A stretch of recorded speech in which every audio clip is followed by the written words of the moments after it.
Mohammed. This is my mother. He likes to be called Comrade. Murtala Mohammed is the MP for Tamale Central. He's joined us in studio right now. He's wearing red. I'm sure he's going to the Occupy Bank of Ghana demonstration. Good morning, sir. How are you? Good morning. Are you going to the demonstration? Of course I am. Why?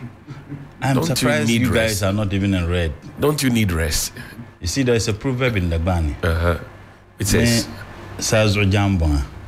so come tableaus only. When a big log is falling from the skies and you're all in the room, what do? You flee. No. If you can't fly, if you can't run, you put your hands on your head. Yes. So that that's what I expect everybody to do. What is confronting us is Sazo Jambon. You are locked up in a room and a big log is falling in that room. Right. You cannot save each other. You only need to put your hands on your head, so that protect your head. Exactly. The gravity of it wouldn't be as much as it would have been if Have you explained to the people of Ghana very well why they need to join you to wear red on a day like this? Well, as far as we are concerned, we did. I mean, sometimes we don't even necessarily need to explain. Everybody understands. If you check Article 183 of the 1992 Constitution, you would see some of the functions, or it spells out the functions of the Bank of Ghana. Right. The central bank is the last resort as far as financial transactions of the state is concerned. It's the bank of the state. And if you look at Article 183, and if you see how the Constitution is written or laws are made, the first item is so significant that becomes the most important aspects of its function. And it says that the central bank has a responsibility of promoting, but it says among others, it has a responsibility of promoting the domestic currency and ensuring its stability. All right. Now, if the central bank fails to live to this expectation, it means that those who man the affairs of the central bank are not fit to be there. Because if that is one of your most important functions, you haven't been able to honor that particular obligation, then you are not fit to be there. If you look at this year, for example, the city lost value about 11.4% just this year alone. Under President Mahama, it was 3.8. That was the highest it ever went. Today, we are having it at 11 point something plus, almost 11.6, 11.60. That's almost 12 cedis to a dollar. And it is projected that the city is going to lose value the more. Now, the report for which reason the NDC minority group is embarking on this demonstration was not a report that was generated at the NDC head office or at the minority caucuses. It was the report that was submitted to the Auditor General and the management and financial report of the Bank of Ghana, in which they themselves indicated that they made a loss of 60.8 billion. Right. That has never happened. A loss of 60.8 billion. Right. Now, assuming without admitting that, yes, that may not be due to just recklessness or their fault. When you are under such circumstances, you need to be very careful how you spend. Now, I would want to take your listeners through the expenditure of the Bank of Ghana, even in the eyes of making a loss of 60.8 billion. In the eyes of this, because when you are under such prevailing circumstances, you need to act responsibly. And I'll use an analogy. You are a father who has 2 kids. Okay. The new term has begun. You are not able to pay the fees of your students. And for which reason they can't go to school. They are at home. And when they ask you, Daddy, why are we not going to school? And you say, look, you are not going to school because I'm not able to raise the money to pay for the fees. And that is why you are at home, because I don't have money. Your kids sympathize with you and understand that, yes, my father is under this or is doing this because he doesn't have money. I'm praying. Only for you to go home and come back and come with a new car. They ask you, where did you get it? Oh, I bought it. The reason is that, the old car is not befitting of my status. And therefore, I bought a new car. Won't you be a very useless father? And do you think that your children will respect you any longer? They wouldn't. I'm sure you're referring to the new Bank of Ghana. I'm not even that. Not even that. Let me just take you through some of the issues. Even in the eyes of the 60.8 billion, as reported, the Bank of Ghana spent 131 million on vehicular maintenance. Are they using Lamborghinis and Rolls Royce and Bugattis that they should spend 131 million Ghana cedis maintaining vehicles, not buying? It includes procurement. Please, procurement what? Maintenance of vehicles. I'm saying that I heard it. They never said they spend that money in buying cars. 131 million Ghana cedis. We'll come to another one that will blow your mind. They spent 97 million on foreign and domestic travels. What kind of domestic travels? At a time when the president himself directed that government appointees and ministers should no longer travel because they think that they must reduce government expenditure. Now you are spending 97 million Ghana cedis on foreign and domestic travels. What will blow your mind? 357 million on banking supervision. Right. As if they supervise the banks of Africa, the entire banks in Africa.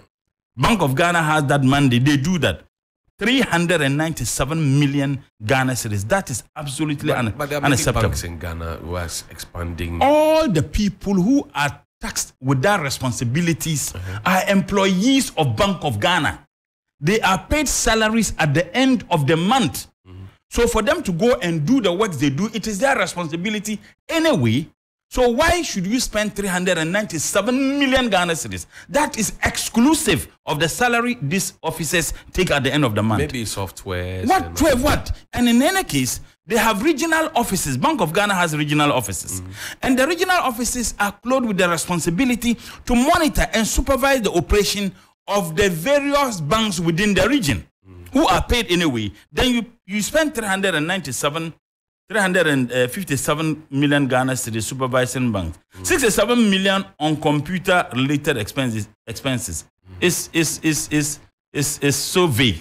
Computer related expenses. What does it mean? We're in a technological era. With technological era. Digitalization. Why is Elon Musk in Ghana that they pay him to maintain their IT sector? It simply doesn't make sense. What will blow your mind? 32 million Ghana cedis on communication. You are an experienced media man. You have been in this business for decades. All of you sitting here. Now you spend 32 million Ghana cedis. Remember, they have a department meant for public relations, and those are employees of Bank of Ghana. That's right. Yet you spend 32 million Ghana cedis. I don't know how much Soli. Have you ever attended Bank ofGhana? The Soli they give to the media. How much Soli they give to the media? So, I mean, maybe perhaps their Soli is in dollars. 32 million Ghana cedis for communication. Ghana doesn't stand in solidarity. And in fact, we can tell the whole of that year, how many press conferences did they hold? And in fact, press conferences, how did they spend money? What kind of expenses are this? Another one that is so shocking is that they spend about 287 million Ghana cedis and $2 million on gold watches. 287 million Ghana cedis and $2 million on gold watches. But that's tradition of the Bank of Ghana. When you're retiring, you get a gold watch. They give you a gold watch. Right. With your name inscribed on it. Yet, when they pay ex gratia to MPs and ministers, that's an issue. And you find employees of Bank of Ghana also shouting.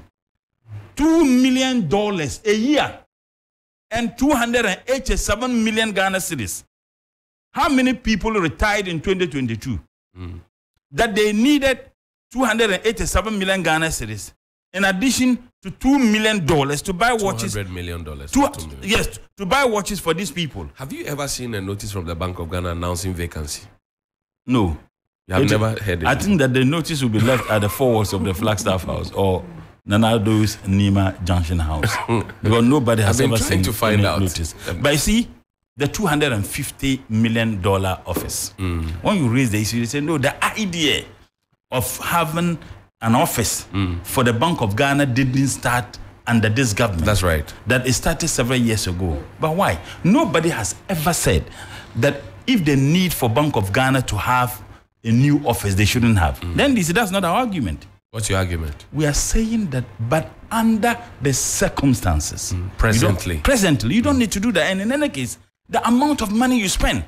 Now, EcoBank just built their office, which is monumental. If you see the designs, juxtapose that with the Bank of Ghana proposed new office. EcoBank spent about 25 is it less than $50 million to put out that office. When we raise the issue, they say, oh no, ours has a vote. The local bank says, no, we also have a vote. All the banks, they have votes. That's right. There's nothing complex about what they are going to do and what EcoBank did. That the same vicinity, they have spent less than $50 million, and you are spending $250 million. In fact, when they even went for the procurement, they had problems with it. They awarded the contract before they got the approval of the tender board or the tender review of the procurement. So clearly, it is just a part to rob. But you see, the reason why they are emboldened. What do you hope to achieve today? The reason why they are emboldened is that the thievery, the plunder of resources of this country is initiated at the Flagstaff House. Oh, how? How do you say that? The Bank of Ghana is independent. Why are you saying independent? That? You have at the Flagstaff House, when they criminally added $800 million to the Ameri renegotiation deal. It took the vigilance of the NDC members of parliament to realize that $800 million was added, a document which was prepared at the Flagstaff House. And who is the head of the Flagstaff House? I said on your program, and I'll say it anytime, that the seat of government has become the citadel for corruption. So it is not for nothing that it was described as Julobi House. My Ghana is not that good, but at least I have some few Ghana friends who have told me the meaning of Julobi House. What does it mean? That the son or the child of a thief's house, right? I think it's even worse. If they had asked me, I would have said Atayi House. Murtala.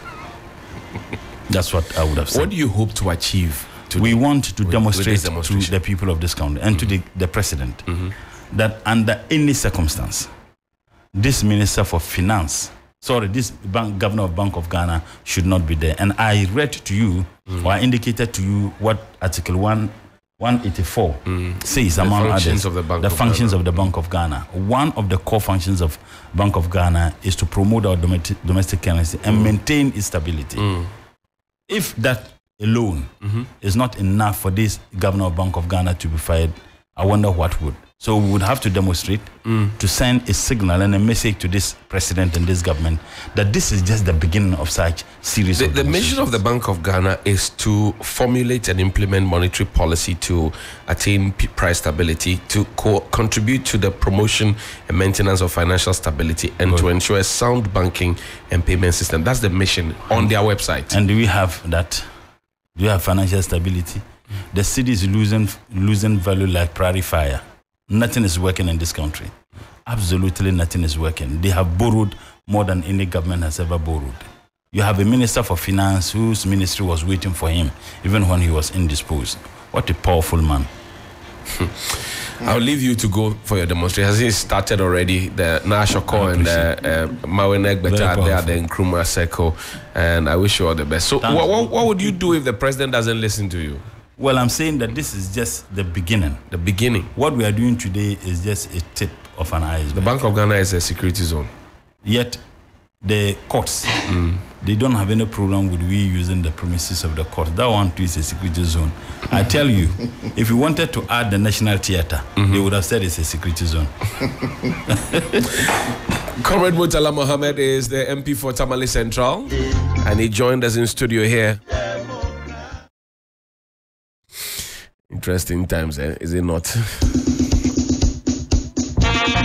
Now there are a lot more people who are coming up, a lot more individuals who are coming together in their numbers, and we'll be seeking to get an indication from a lot more of these individuals why it is that they've chosen to be here today. But you're seeing separate individuals from different parts of the country. Some of the banners sponsored by individuals, parliamentary candidates and the likes, also seeking to set a claim as to why they should be heard going forward and adding their voice to exactly what it is that's happening at this particular point. But that's still the development as to exactly what it is that's happening on Facebook Live. And so it continues to be tensions building up, individuals in high spirits as the protest continues here. They are yet to begin to move from this place. This is all still just morale and persons charging up every now and then, seeking to get an understanding as to exactly what the situation is at this particular point. But it is the Occupy